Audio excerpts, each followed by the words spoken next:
All right, my friends, welcome back to Frog Boy X1 Gaming. I'm Andrew, and today we are, there's these new leaks for the RTX 59 or for the RTX 6090 has got 5090 owners like myself freaking out, wishing that we would have just waited because this is massive. This thing is going to be super fast. It's going to, another one of these freaking like 6090 leaks. Trust me, guys. When it comes to PC gaming and the way things are set up, this whole cycle, it's legitimately, I really do feel like it is designed for hype than cope, because we're 9 months in. We're 9 months into this generation, and we just spent all that money on RTX 5090s. And now the leak farm is already out there leaking. Well, I mean, think about it though, okay? No, you don't even need a leak because you can literally deduce this shit by yourself. The fact that we're at like is it 4 nanometer or 5 nanometer? I think I don't even remember. It's like 5 nanometer right now. The next rung down is going to be like 3 nanometer or even 2 nanometer. Samsung just came out and they are going to undercut TSMC by up to 33% on their 2 nanometer fab process, meaning that, I don't know, man, we're going to see some shakeup. Do I think that we're going to get 6090s on 2 nanometer? It's possible. It's possible. Would they reserve that for? I mean, maybe NVIDIA is able to bring those, but I'm really sure they're going to be at 3 nanometers. So essentially, it's going to be smaller. The die, you're going to be able to cram more on there. So yeah, I do think we're going to get a bigger jump for 6090 than we did from 4090 to 5090 easily. I mean, the upgrade from 4090 to 5090, honestly, guys, without MFG 4X. It doesn't make sense to upgrade. If you're not going to use the features, to me, it just doesn't make sense to upgrade. And then once we do actually start to learn more about the 6090, to be completely honest with you, it's too emotional, man. Like the FOMO point for these GPUs. And look, man, I've had a 4090, I got a 5090 right now. I've rocked all the AMD cards, I've rocked all the NVIDIA cards, and if you go and you look at like Tech Power Up, and you just see, like, I get it, man, like we're nerds and we want the best and we want more power and all of this stuff, and you just have to look, are we actually getting a good enough increase in overall power for the price that we're paying? I can already tell you guys, that, and I've made videos about this, the biggest upgrade that we've gotten from any kind of consumer hardware in the last freaking 6 years, since the you know, what is it, the 30 series or before that, like the 20 series.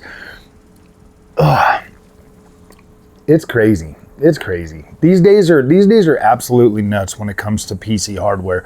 You would think that we would be getting like these massive upgrades, but technically, I don't know. This is my thought process on it. Correct me if I'm wrong. You know, let me know in the comment section what you guys think.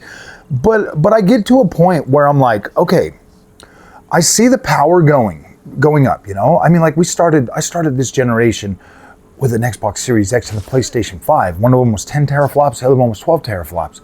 And now we're looking at cards that are pushing 100 plus teraflops like the 5090. And you look at that and like you can legit put a game on your Xbox Series X on a 1440p monitor and it looks good and it plays decent.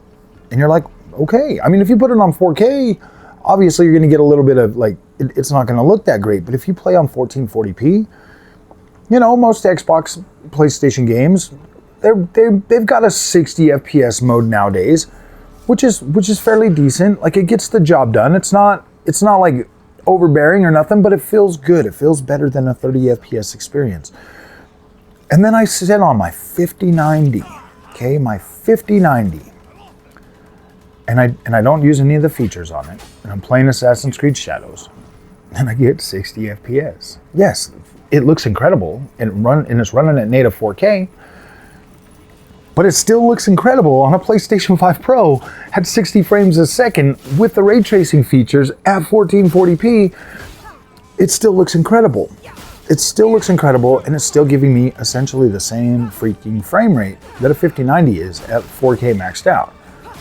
That's what I'm saying. It's like the games these days are built for these consoles, okay?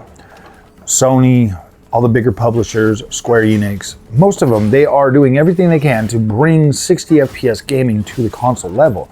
And when you spend $2,500 or $2,600 for just a GPU, and then you build up your system around it, and you're getting that same frame rate experience.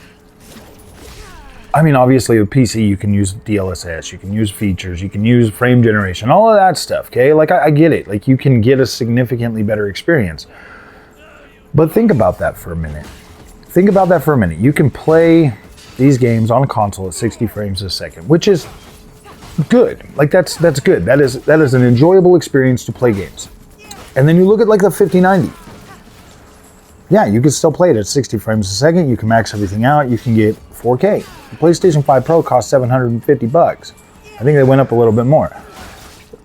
Just the GPU is $2,600. The rest of the build to accommodate a 5090 is at least another $1,000 to $2,000 just to accommodate that.